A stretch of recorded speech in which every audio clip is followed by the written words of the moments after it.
Nothing is concealed that will not be revealed, nor secret that will not be known. I have to confess that the three readings today are all very rich, and I will try to summarize all three and point to a commonality that perhaps we need to reflect on together. But I just cannot sort of pass over this particular sentence. Nothing is concealed that will not be revealed. Well, the real reason why Putin went to war against Ukraine is revealed by his arch-enemy now, Prigozhin. You see, when you base a big ticket item that you want to do in your life on a lie, nothing is concealed that will not be revealed. It's just a matter of time. And unfortunately, there are fellow Catholics and even fellow clergymen who was rooting for Putin just less than 2 years ago, saying that Putin is the epitome of one who upholds traditional values. Except that you realize that in the past 16, 17 months, he's been killing people in cold blood while holding a candle during Easter Vigil under a patriarch who was a former KGB and who is one of the 1,000 or so oligarchs in the Russian Empire. I have to denounce. The first reading from Jeremiah talks about Jeremiah, a victim of Mariteses and Marisols and Tolits. Everybody was saying, let us denounce him, let us denounce him. Why? He speaks of terror each and every single day. All he talks about is terror. So let us denounce him. Suplon in Spanish is a very bad word. A suplon is a snitch. Naging Tagalog, isuplong natin. Isumbong natin. Let us denounce Jeremiah because all he talks of is bad news. I would like to I will be a little personal this morning, but before that, let me summarize the three readings. The first reading I've just mentioned. Let us denounce him. He preaches terror all over the place, everywhere he goes, every day, every time. But Jeremiah held on to the truth, the inner truth that he was convinced of.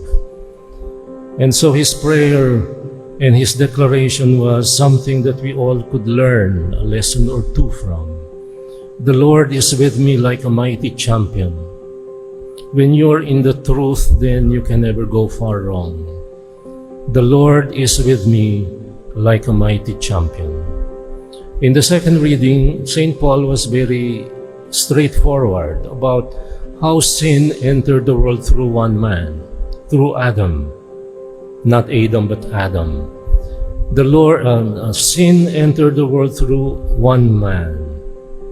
But then he says, sin is no match to grace.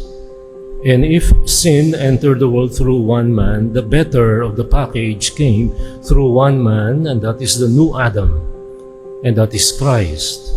Sin is no match to grace. What good news we have this morning. In the third reading, the Lord tells us another good news. There are 365 occasions in the whole Bible where it talks about not being afraid, fearing no one. And that means that for every day of a single year, 365 days all told, we can reward ourselves with a reminder from God. Do not be afraid. Fear no one. Let me tell you what we are afraid of. We fear rejection. Maybe all of us who are here suffered rejection time and time again in our lives. We were rejected for one reason or another. I did, and I will tell you some of it today. We fear being ignored. When you're short like me, you're not visible. So people tend to ignore me because I'm not visible. I'm short. I don't mind. Okay, I have learned to accept that. But there is a third one, fear of failure. We all fear of failing. We all fear the idea of being matched as a loser. There are two losers now waging a battle, a civil war in Russia. I don't want both. I want Putin to go down, and I'm sincerely praying to the Lord. But I don't want Prigozhin, who is the worst of the lot. A murderer non pare, without match. We also fear not measuring up. We fear inadequacy. We fear insufficiency. We fear reprisals. We fear irrelevance. In the last school where I was assigned, what I was afraid of happened. Social media, the cancel culture, they destroyed me through the freedom wall, and they were inventing stories. These are people whom we sent away because of corruption. The college department was the most corrupt for decades, and they were making money out of the poor students whom they were failing, not because they were stupid, but because they had money to pay them. And when I told the truth, then I was condemned, and I was destroyed in the freedom wall. The top fear in our times is social media, the cancel culture.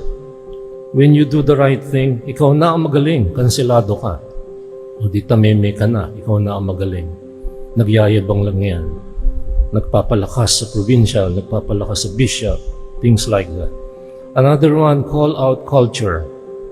But today the Lord tells us, do not be afraid of those who kill the body but cannot kill the soul. Rather be afraid of the one who can destroy both soul and body in Gehenna. And then he tells us what we need to hear, those of us who are afraid, those of us who are worried, those of us who have been rejected, those of us who are not valued for who and what you are, those of you who are ignored, those of you being destroyed by noisy neighbors, and people who have 4 cars but they only have one parking garage, and therefore they are invading even the parking lot of the church, and they shout against and belittle the guards. And one morning, minura pa kaming mga pare. The word he used was, punyeta kayong mga pare. We fear so many things. The Lord tells us today whom to fear. And fear in a different way, that is not servile fear, not mortal fear, but fear of the Lord. This is, you're afraid of somebody not because that somebody can do harm to you, but you're afraid to hurt the person who loves you. No child who understands the love of a mother will be mortally afraid of a mother when the mother tells her, do not go to that place. It's dangerous. That is not mortal fear. It is filial fear.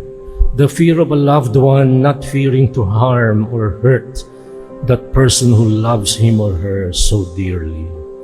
The Lord tells us today, this is what you need to be afraid of.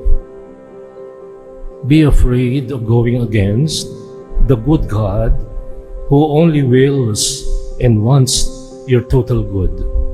And why not? You are worth more than sparrows. Nothing is concealed that will not be revealed. You might suffer for a while, and I did suffer for so long in that school. Because I cannot answer. If I answer in social media, that means I'm glorifying the lies. And then it will never end. Nothing is concealed that will not be revealed.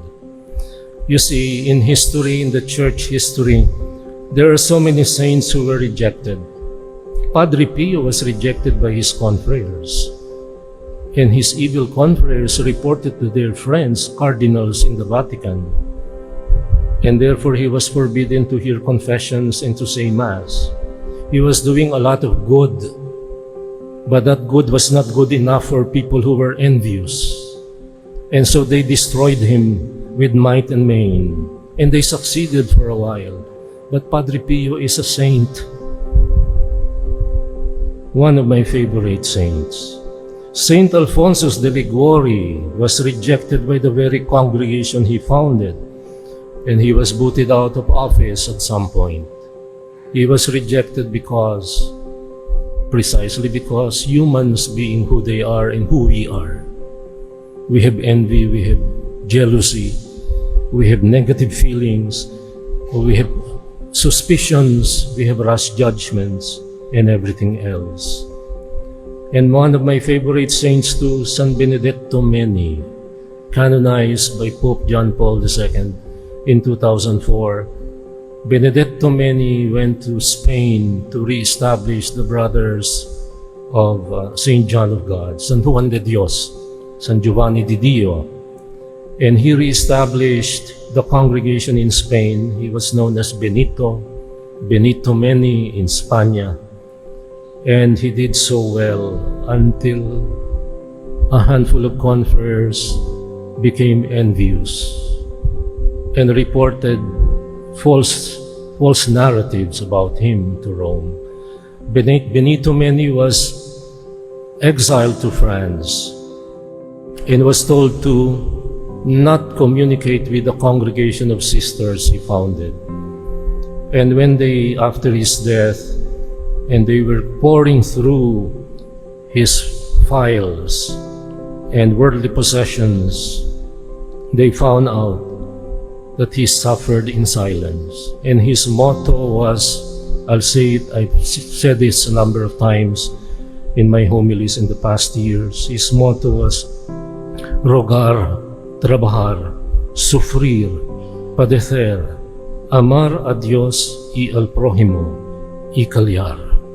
I'll translate that. Rogar, pray, trabajar, work, sufrir, suffer, padecer, endure, amar a Dios, love God, amar al prójimo, love neighbor, callar, shut up. When you are suffering for the truth and you are rejected, don't be afraid of it, but be afraid of those, of the one who can destroy both soul and body in Gehenna. Filial fear. Do not be afraid of those who can destroy your good name, who can make your life miserable. Do not be afraid of the likes of Putin and Xi Jinping and no core leader. Do not be afraid of your neighbors who make your life miserable because ang harapan ng bahay mo ay ginagawang parking space at siya pa ang galit. Be not afraid. Let's be afraid of God. Timor Domini initium sapientiae. The fear of the Lord is the beginning of wisdom. And that is all we need.